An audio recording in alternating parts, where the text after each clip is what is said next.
Our speaker this evening is senior editor at the Augustine Institute and editor of the St. Austin Review.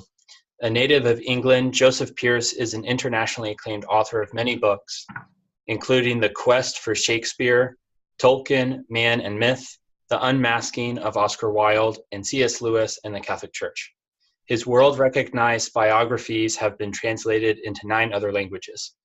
In addition to hosting 2 television series about Shakespeare on EWTN, he has also written and presented documentaries on the Catholicism of The Lord of the Rings and The Hobbit. We're thrilled to welcome back to the Institute for the second time, Joseph Pearce. So poetry in medieval prayer. Now, I like to be sort of structured and have a methodology to follow. So I'd like to begin by defining our terms. So let's pick apart, if you like, the title here, Poetry in Medieval Prayer, okay? So those 3 terms, poetry, medieval, and prayer. So first of all, medieval. Various people have various ideas about what the medieval period is. Of course, it means Middle Ages or Middle Times. But I'm going to take the broadest understanding of it in our discussion today for basically a 1,000-year period from the 5th century to the 15th century. In other words, from the 400s to the 1400s, okay? So we're going to be looking at that period. Now, prayer, of course, is lifting the heart and mind to God. That's my understanding of prayer that I'm going to be using within this is the conscious lifting of the heart and mind to God. And then poetry. Now, poetry, I want to begin, we will become, if you like, we'll hone in and become more specific. But I want to begin with discussing poetry in its etymological sense, in its linguistic sense. So the word poet or poetry comes from the Greek word poiesis, which means to make or to create. So the first thing I want to say is that poetry is not what many Walmart Catholics might think. I like that phrase. I'll be using that often now. It's not what many Walmart Catholics think, that it's, you know, it's a sonnet, it's a rhyming verse, it's poetry about daffodils. It's something which is not particularly relevant to reality. It's not relevant to the faith. Let's just keep the catechesis. On the contrary, I would like to suggest at the beginning here that poetry in this fundamental sense of poiesis is the mark of the image of God in us. Okay, so in that sense, inseparable from prayer. In other words, prayer in some sense is impossible without poiesis. So let me try to explain.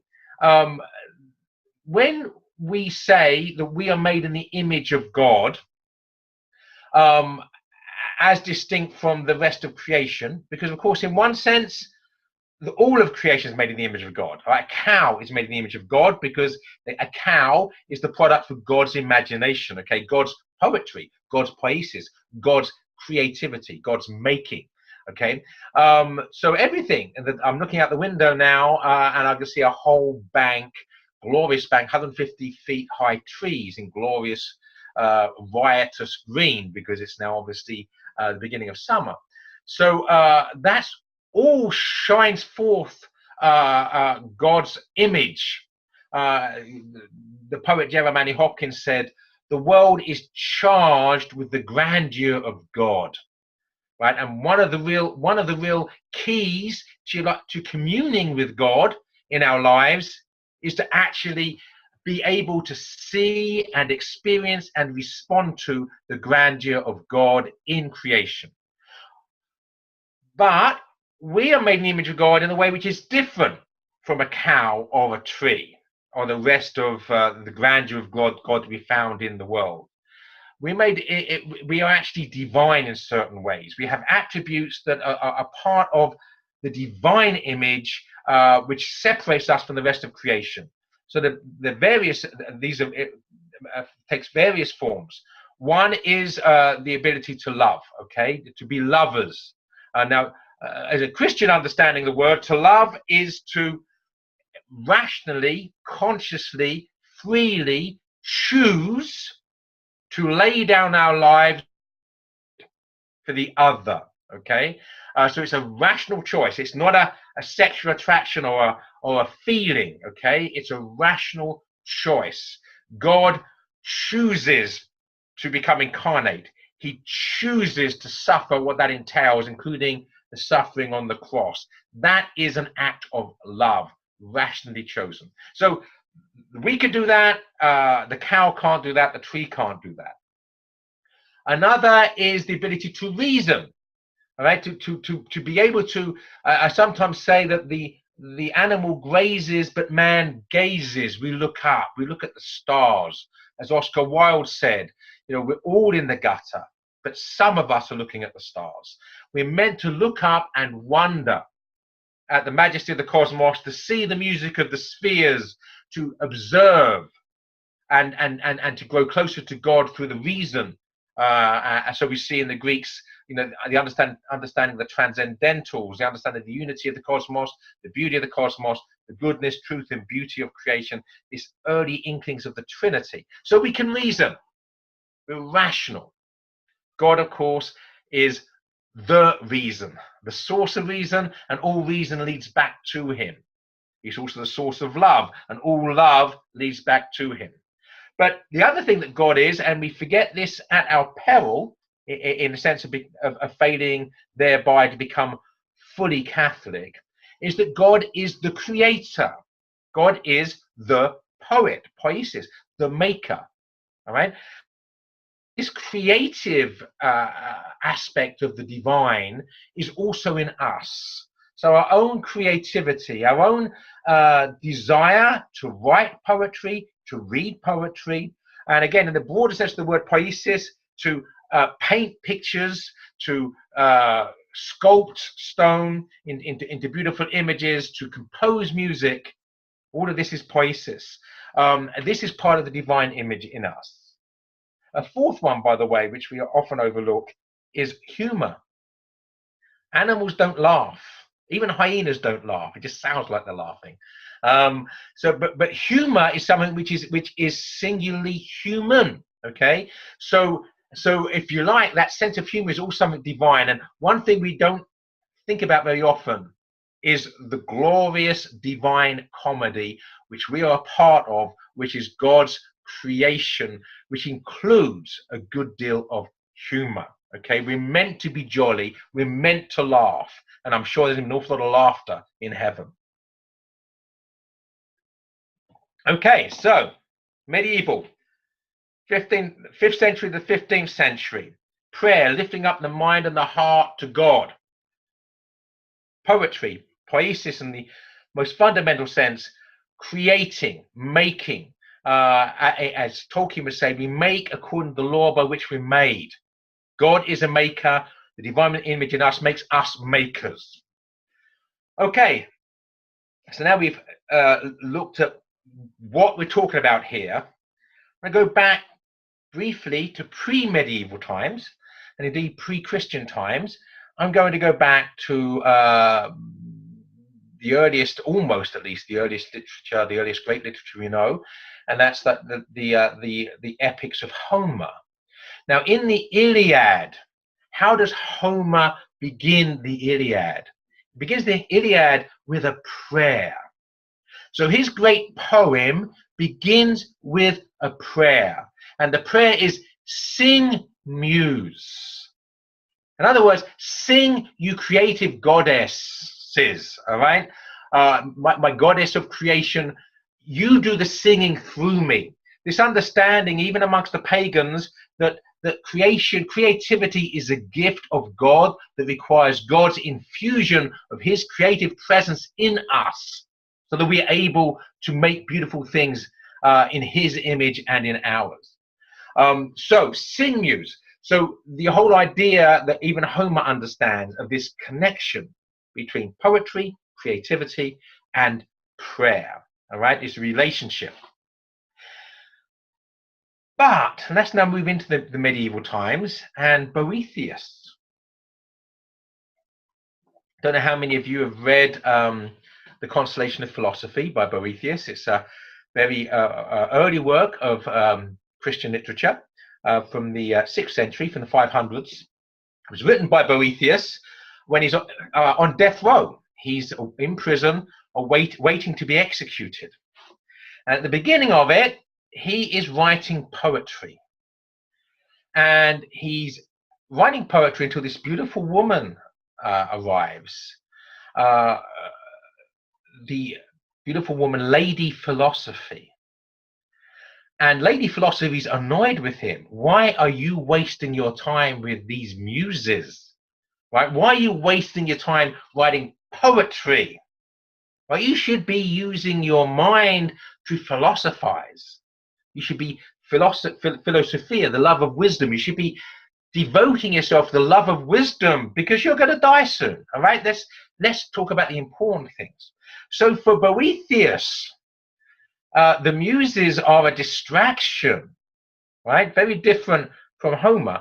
But I think that there's a connection, because for the early Christians, paganism was the enemy. And so we need to sort of focus, if you like, on doctrine and not on pagan myths. And the word myth, of course, does not mean lie. It means story, right? So they're works of creativity. We can't spend too much time with these pagan stories. We have to just listen to the gospel. And this is understandable, because there's a fight going on in the culture wars at the time between paganism and Christianity. So Christianity is intent on showing that it is the truth, and this other vision of things is not the truth. But later on, of course, when things have, if you like, settled down, that paganism has been put to rest, then Christianity can return to it and accept and embrace it, no longer as a threat, but as something which is part of their heritage. So, but even in Boethius, the muses are tempting him to passions, okay, to emotions, to feelings, particularly the feelings of self-pity. All right, he's about to die. Right, he's going to leave his family. He's going to be executed, and the muses are allowing him to wallow in self-pity. Because, again, we're going to move right forward now, but this is a perennial thing throughout history. The Romantic movement, and perhaps we'll have a later lecture, poetry in modern prayer, where we can actually talk about, amongst other things, the Romantics. But so the Romantics reacted against the cold rationalism, the empiricism of the Enlightenment, by saying, let's forget all that cold rational stuff, and let's get back to our feelings. It's about feelings, about going out there and seeing beauty and being possessed by it. And in many ways, that was healthy after the cold empiricism of the Enlightenment, but it can and did go too far. Because if we trust our feelings to the exclusion of our reason, all right, we go astray. The Catholic Church has always insisted in the inextricable marriage between fides et ratio, between faith and reason. So when we start talking about feelings being more important than reason, we've gone wrong. So in many ways, Boethius's complaint, philosophy's complaint against the muses, is bona fide, it's in good faith and good reason, in sense that his muses are allowing him to wallow in feelings. But they needn't do that, right? The muses themselves, if you like, it's like a gift of grace. We pollute the gift of grace, which comes into us as something which is entirely pure because it's from God. We pollute it with our sin. So all of the gifts that we give, including the gift of life, we pollute the gift of life with our sin. We also pollute the creative gifts that are given to us with our sin.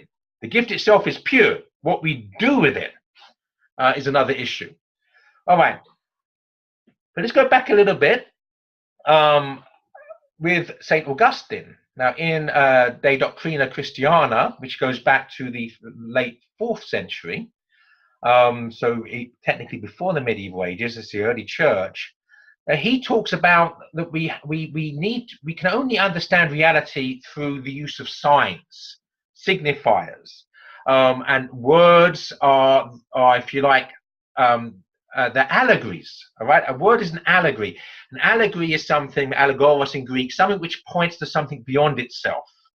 Now, if you don't speak English, I know what you're doing here. If you don't speak English, you're getting very bored at the moment, probably. But you won't understand a word I'm saying because you don't understand the allegories that are pouring forth from my mouth. Right? The word mouth is a noise, and it's a noise that if you don't speak English is meaningless. But if you do speak English, the noise, the sound signifies this. Okay, so Augustine, was very, very at the center of his understanding of how we connect with reality is through this use of the imagination. All right, we use things that signify things beyond themselves.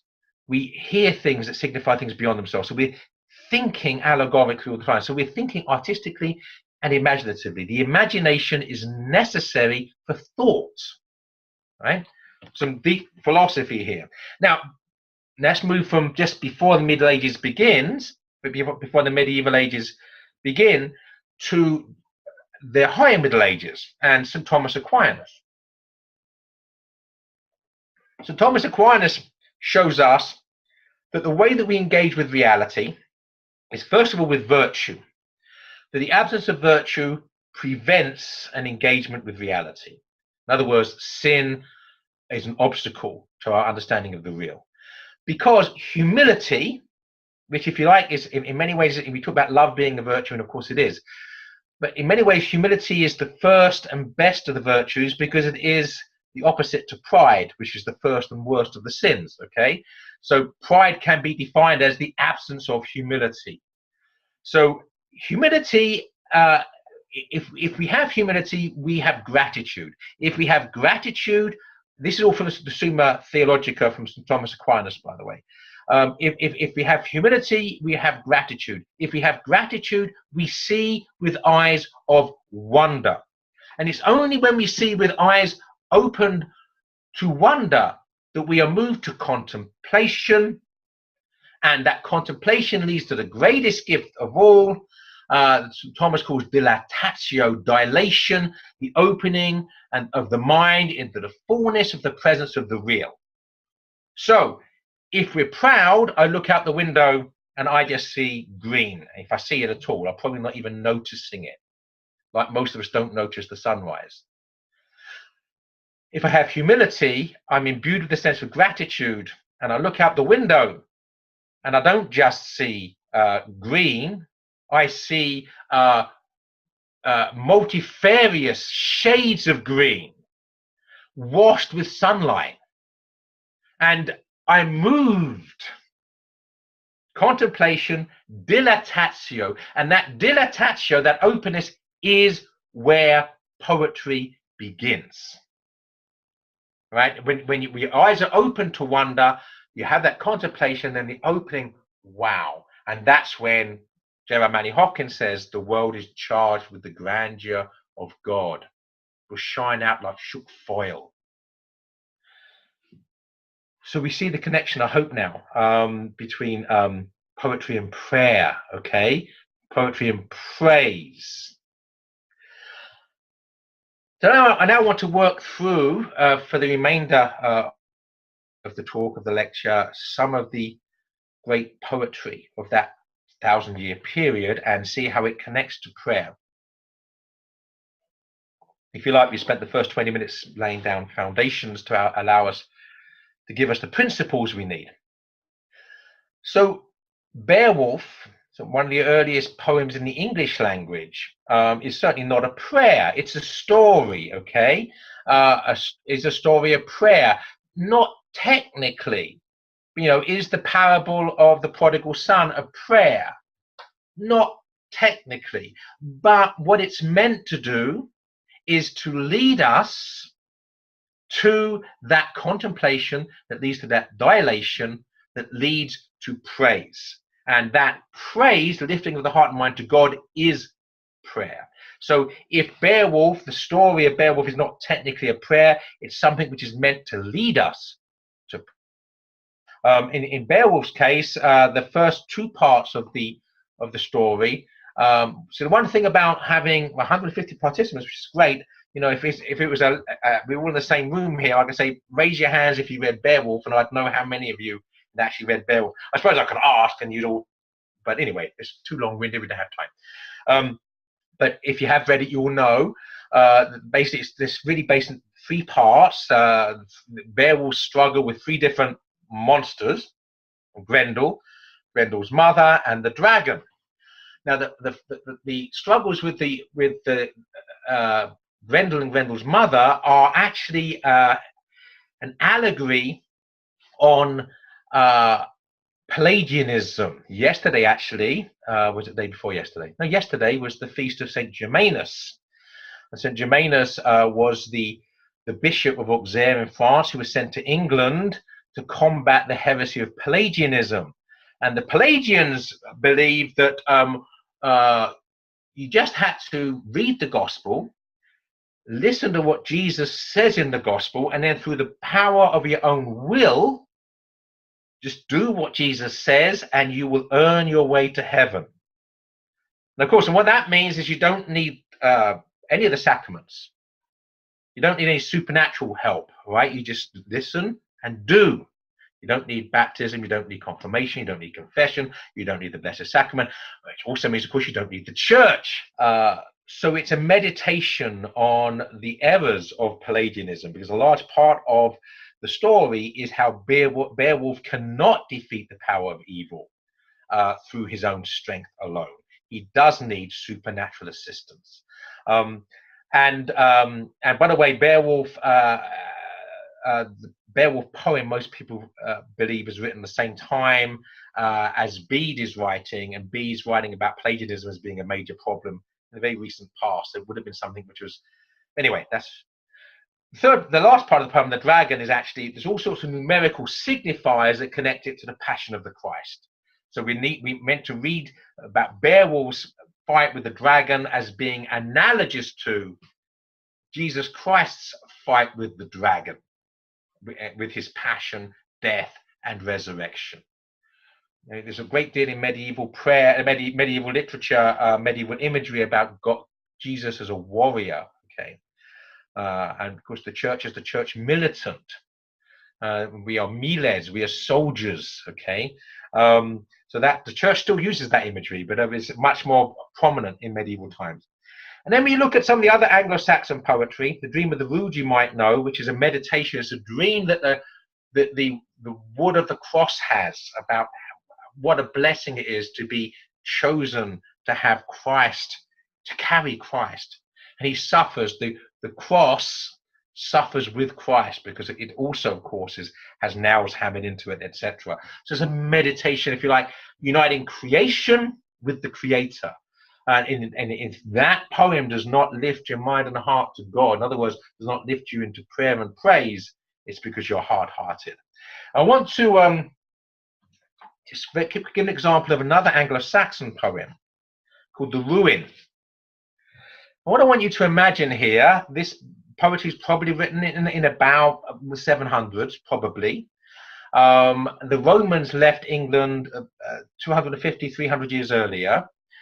So these Roman cities, they think this is probably about Bath, the city of Bath. I think it was Aquaesulis, was it the Roman name for the city of Bath?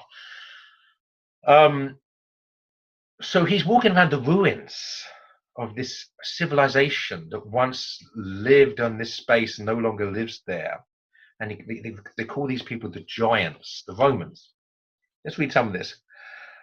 And because this is translation from the Old English, and as T.S. Eliot said, between the potency and the existence falls the shadow. In other words, between the potential and the power and the existence of a translation, a shadow falls.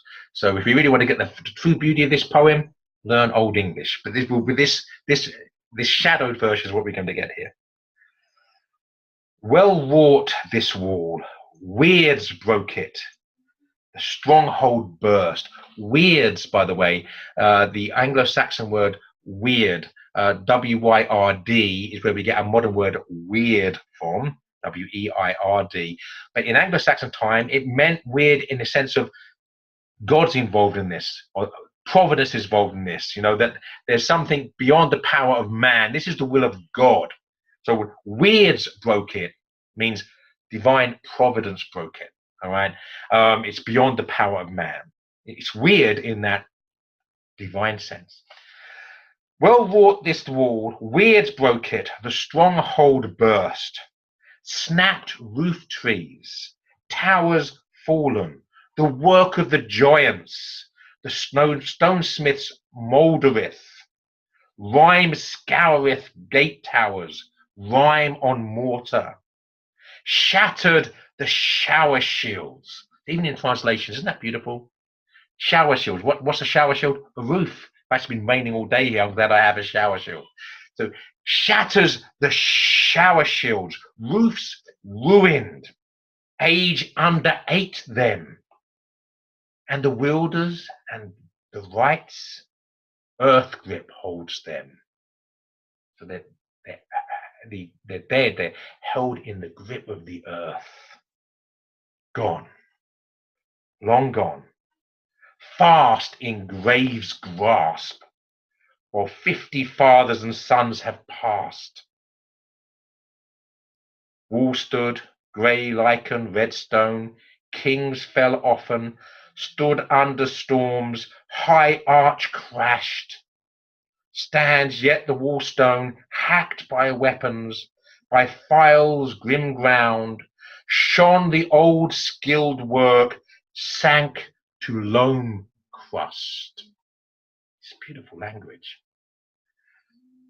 Mood quickened mind, and a man of wit, cunning in rings, bound bravely the wall base with iron, a wonder. So he's going back in time now. He's imagining, using his imagination. Well, at the time when people lived here, let's bring this to life. Bright were the buildings, halls where springs ran, high, horn-gabled, much throng noise. Horrible modern English, partying, right? Throng noise is much better than partying. These many mead halls, men filled with loud cheerfulness. Weird changed that. Came days of pestilence, on all sides men fell dead. Death fetched off the flower of the people where they stood to fight, waste places, and on the Acropolis ruins. Hosts who would build again shrank to the earth. Therefore are these courts dreary, and that red arch twisted tiles, wrieth farm roof ridge, reacheth groundwards, broken blocks. There once many a man, mood glad, gold bright, of gleams garnished, flushed with wine pride, flashing war gear, gazed on wrought gemstones, on gold, on silver, on wealth held and hoarded, on light-filled amber, on this bright burg of broad dominion. Stood stone houses, wide streams whirled hot from source, and a wall all caught in its bright bosom, that the baths were hot at hall's hearth. That was fitting. Thence hot streams loosed ran over Horstone unto the ring tank. It is a kingly thing. City. Read the whole poem there because I couldn't stop. But you see how that's a meditation? It's to use the Latin, it's a memento mori. It's a reminder of death. It's a reminder of mortality. That doesn't matter how wealthy or how healthy we are, it's all going to pass away.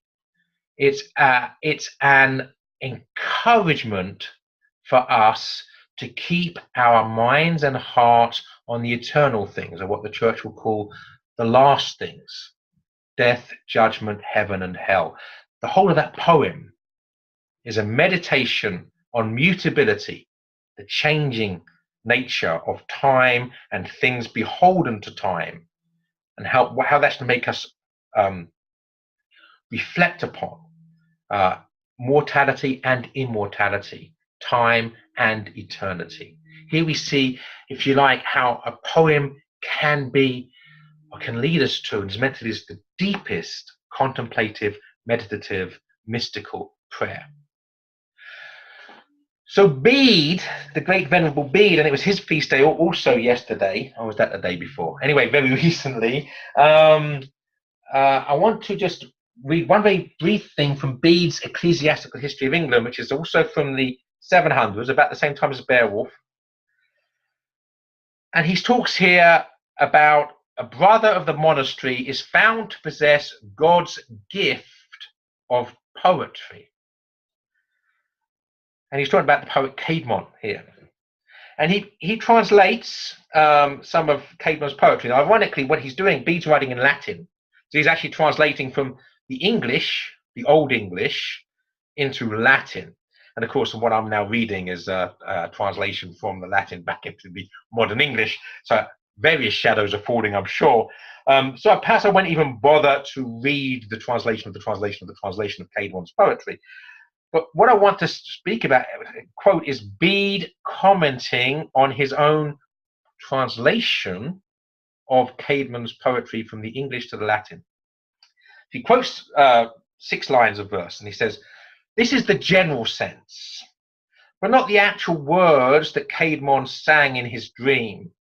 For verses, however masterly, cannot be translated literally from one language into another without losing much of their beauty and dignity. When Caedmon awoke, he remembered everything that he had sung in his dream and soon added more verses in the same style to a song truly worthy of God." We have a poem truly worthy of God. And of course, who has given the poem? The beginning of this poem appears to Caedmon in a dream. It's a vision. In other words, the muse is a gift of God.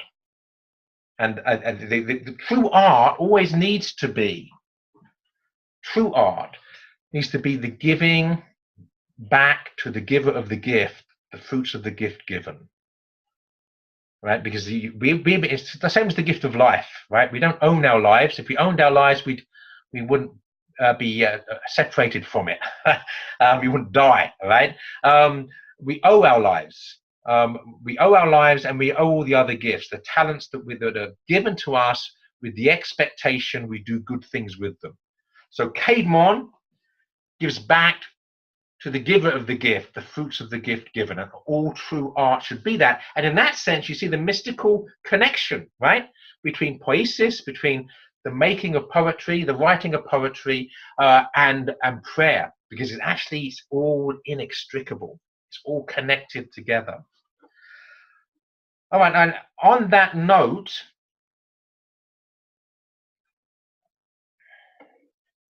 I want to talk about the practical nature, it's medieval times and modern times, our own times, of the connection between poetry and praise, or poetry and prayer.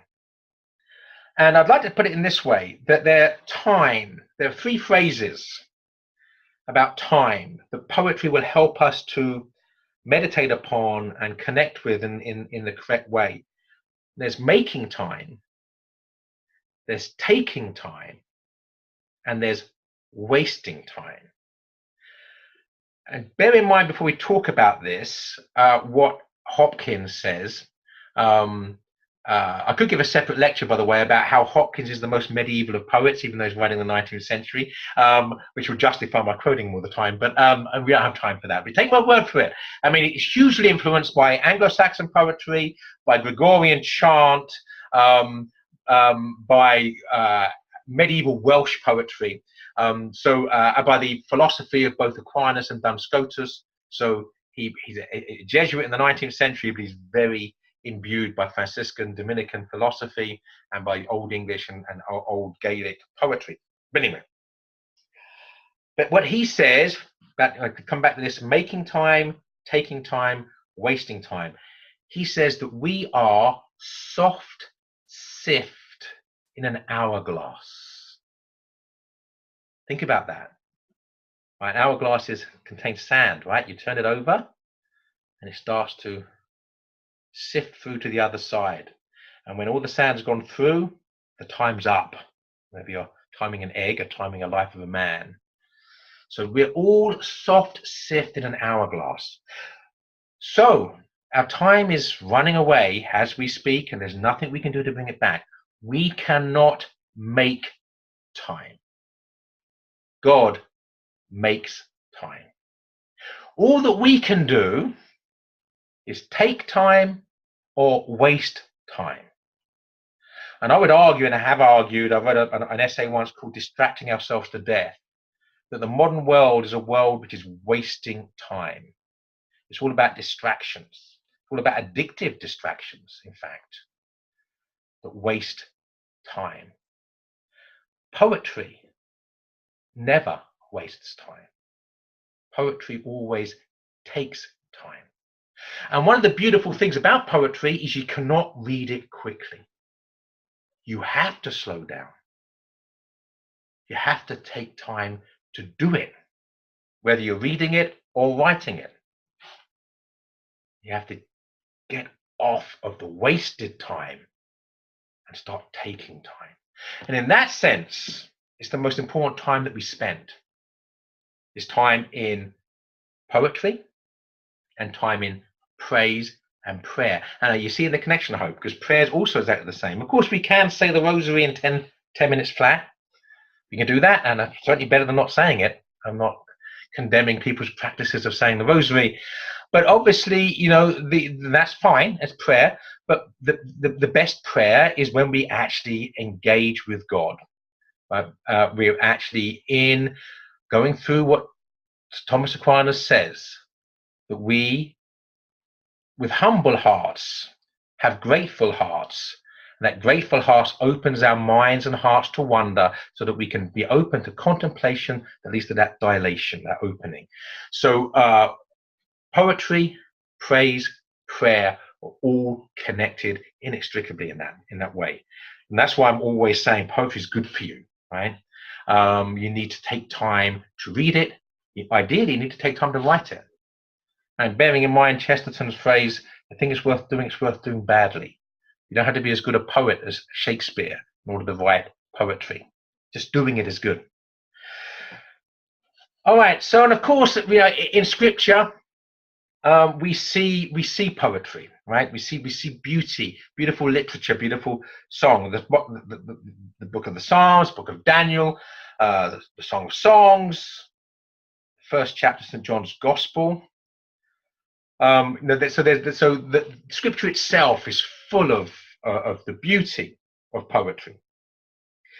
So what I'm going to do, I don't really know whether, and you know, maybe I'll ask for direction, and if I don't get it, I'll just do my own thing, I suppose.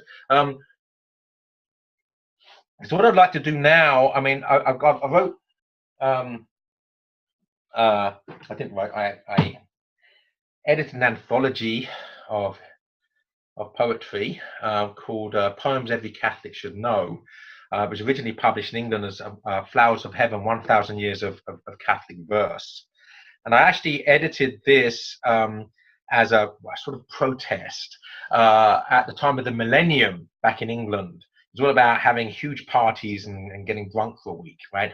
There's no mention of Jesus Christ and being the 2000th anniversary of the birth of Christ. That's why we're celebrating the millennium. So I wanted to do something at least that was Christian. So I did this anthology, and a British publisher published it, and then subsequently published in the UK. So 1,000 Years of Christian Verse. Well, that, of course, at least the first half of the book, or the first part of the book, is medieval. So I want to just look at some of it. But the other thing I would say, the other thing I can do is take questions. So if you want me to take questions, someone has to tell me to shut up. I think we can do a little bit of both. That sounds perfect. Okay. All right. Well, let me. I tell you what I'll do. Rather than read at the moment, I'll read if there aren't questions. But what I was going to read here, Hildegard of Bingen has some poetry in here. Francis of Assisi, of course, wrote some glorious poetry, and St. Thomas Aquinas. Right, so remember that the church's greatest philosopher was also one of the church's greatest poets. The whole Corpus Christi sequence, those glorious poems written by St. Thomas Aquinas. So the greatest saints are also great poets. So I'm going to use examples of that. St. Gertrude the Great, wonderful German medieval poet, of course, Dante. And then there's a whole section here, by the way, of anonymous medieval poetry, glorious poetry. And what I love is that the poetry's in English, but there's normally a refrain at the end of each, not normally, often, a refrain at the end of each stanza in Latin. So there's sort of very easy, healthy, comfortable way in which the medievals just, if you like, dance between the two languages. And then I was trying to, so okay, so I think I'm going to leave some time for questions now. If there aren't any questions, I will read some of these. Okay. All right. We now institute an official rule that no questions are allowed to be asked, so that we can go directly to the poetry. We do have a couple in the Q&A box here, yeah. So let me pose a couple. Yeah. Scott Allen writes in and he says, "Dear Pearce, could you comment on the differences between prose and poetry in their respective powers to shape the way we communicate about God?" Okay, good question. You know, generally speaking, when we talk about medieval period, they didn't indulge in prose. You know, the general literature is almost always poetic. I would say basically two things: is that the poetry at its best is well, let's use an analogy which hopefully is not too shocking. Chesterton would not be shocked, so nor would Hilaire Belloc, nor would C.S. Lewis or J.R. Tolkien. You know, prose is like fermented beverages, like ale or wine, whereas poetry is distilled. Right, it's like single malt whiskey or bourbon. In other words, the thing about poetry is there's no extraneous words at all. I mean, in great prose there shouldn't be either.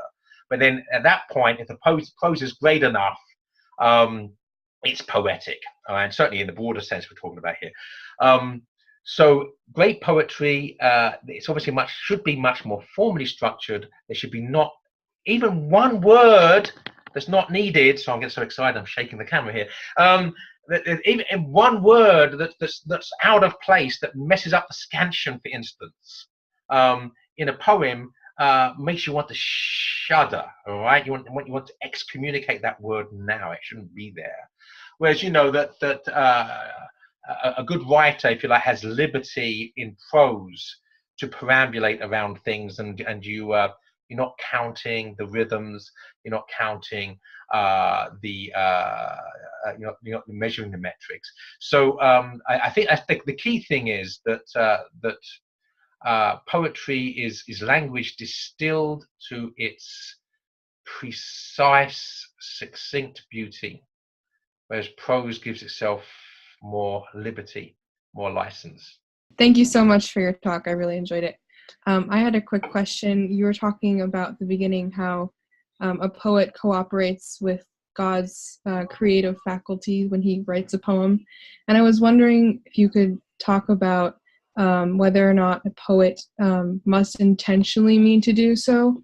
In other words, does participation in that divine creative faculty, does it require him, the artist, to recognize his participation and to be aware of the knowledge of divine revelation? Yeah, basically the analogy I used earlier is very appropriate here. That a gift is given to us by God as a gift, and he respects our freedom, which does not mean, of course, there aren't consequences for the abuse of freedom. So the analogy would be the gift of life. Do we have to consciously be grateful and aware that life is a gift of God every moment that we're awake? Well, no, evidently not, because many people live their lives oblivious to the fact, okay? So God gives us a gift, and then he leaves us the freedom to use or abuse the gift. And so the same thing is true of the creative gifts. That if someone's given 5 talents, 5 creative talents, so he's a great writer as opposed to somebody who has 1 or 2, he can produce good literature. And I've spoken about this in the past. You know, you can get literature could be judged in 2 ways. Is it good as virtue, or is it good as art? And a book and a work can, if someone has 5 talents, but they're motivated and animated by an animus towards the faith, for instance, and they're animated by pride, they'll use those 5 talents, maybe ultimately diabolically, but there will still be 5 talents worth of art there, because that's the gift given, but it will be bad in terms of virtue. So that's why I said that the true art, in other words, art which, if you like, genuflects before the truth, is giving back to the giver of the gift the fruits of the gift given. But the gift is given anyway. The gift is not given provisionally that we do that with it. If we want to abuse it, we want to cast our pearls before swine, God doesn't prevent us from doing that. They may be held to pay for doing it, but that's another issue. There's a question coming in from Victoria, and she is asking for your comments on the mendicant orders, and particularly what factors contributed to the composition of medieval prayer/poetry in the vernacular. Okay. Well, obviously, Dante chose to write in Italian instead of Latin. I am not really sure that there's a major issue in terms of, you know, it's heretical to do that. It's disobedient to the church to do that. I think that Dante wanted to make a glorious work of art, and he spoke Italian better than he spoke Latin, and so he used the medium that was most appropriate to produce the edifice of literature which he produced. So I don't think there's a problem there. But what I would say about the mendicant orders is that they did give us a great deal of poetry, as I've said. You know, St. Francis, in my book, Poems Every Catholic Should Know, there's St. Francis' Prayer for Peace. There's also his Canticle of the Sun. And although I don't actually include, I don't know why I didn't include, mea culpa, the wonderful poetry for the Corpus Christi sequence of St. Thomas Aquinas. You know, and Aquinas sort of says, and again, those that are the postmodernists that are at war with reason sort of abuse the meaning of this. When Aquinas basically was gifted with a mystical vision, and he said that all of his other work was like straw before that. It's not, of course, it's not saying that reason is like straw. It's saying that compared with the glimpse of the beatific vision, right, the Summa is nothing compared to the presence of God. So but again, that's a perfect example of a mystic. And one of the things I love about Aquinas is the way that he combines absolutely precise and profound and brilliant reason with a soul that's open to the beauty of God's creation, and a great gift to actually express himself poetically. There's a different kind of changing the gears here a little bit. There's a question coming in from Paul, and he's probably not meaning it like a challenge, but I'm going to play like devil's advocate here. Yeah, good. Say, okay, so this is all nice, and we can look out at the clouds and be taken away by the beauty of it and whatnot, but how are these truths that we're learning tonight, how can we sort of implement them day to day in our workplace setting? Oh, very good. Okay, the take home.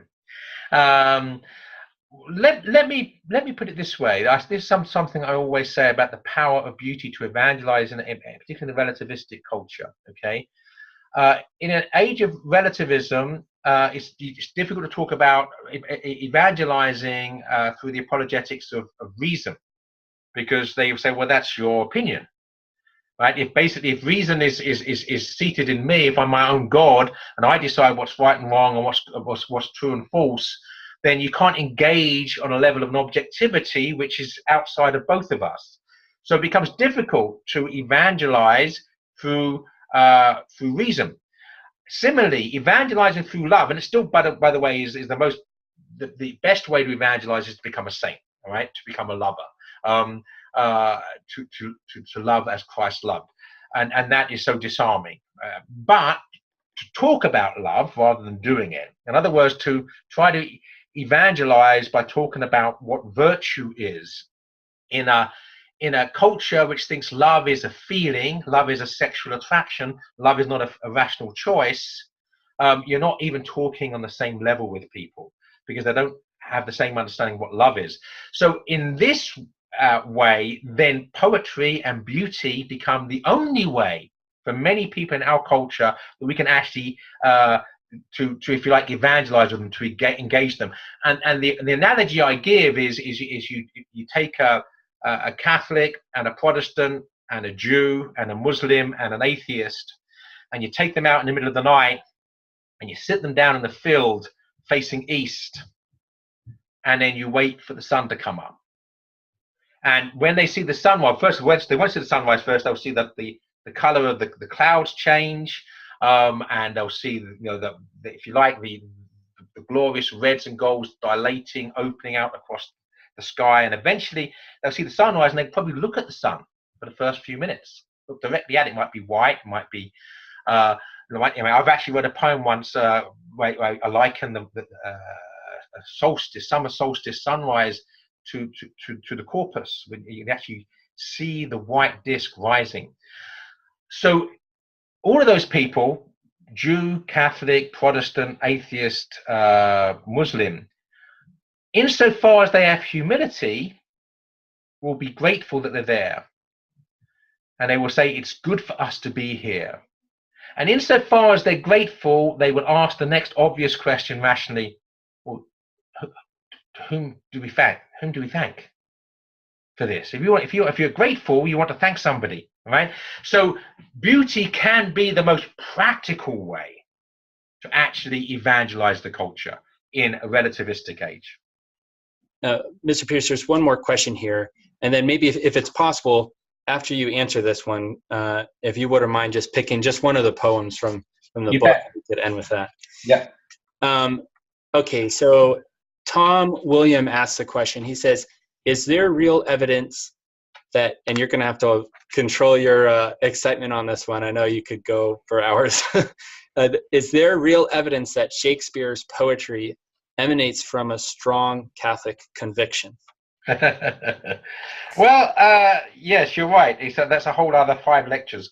I taught. I actually did 2 13-part courses, 2 13-part series for EWTN, looking exactly this evidence. I've written 3 books on the subject.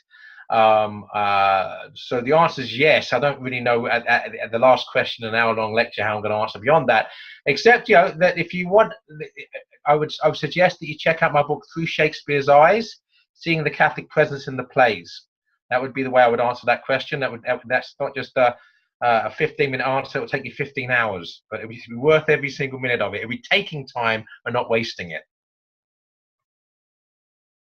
Perfect. Thank you, Mr. Pearce. And if we could just close, you could choose one of the poems from that book there. Yeah, the one I actually like, there's so many I like in here, but there's one I actually like. There's lots of anonymous poetry for the Middle Ages, but I actually like Corpus Christi Carol here. And we have Corpus Christi coming up. Actually, it's tomorrow, right? And according to the traditional Thursday, this is Tuesday. Yeah, Thursday, 2 days' time is Corpus Christi, and of course celebrating it on Sunday. This might be an appropriate place to end. Corpus Christi Carol, and quite clearly this would have been sung as well. Lully, lully, lully, lully, the falcon hath borne my mate away. He bare him up, he bare him down, he bare him into an orchard brown. In that orchard there was an hall that was hanged with purple and pall, and in that hall there was a bed, it was hanged with gold so red. And in that bed there lieth a knight, his wounds bleeding both day and night. By that bedside there kneeleth a maid, and she weepeth both night and day. And by that bedside there standeth a stone, Corpus Christi written thereon. So it gives a wonderful image of Christ as a knight in shining armor, bleeding for us, and his mother beside his bed.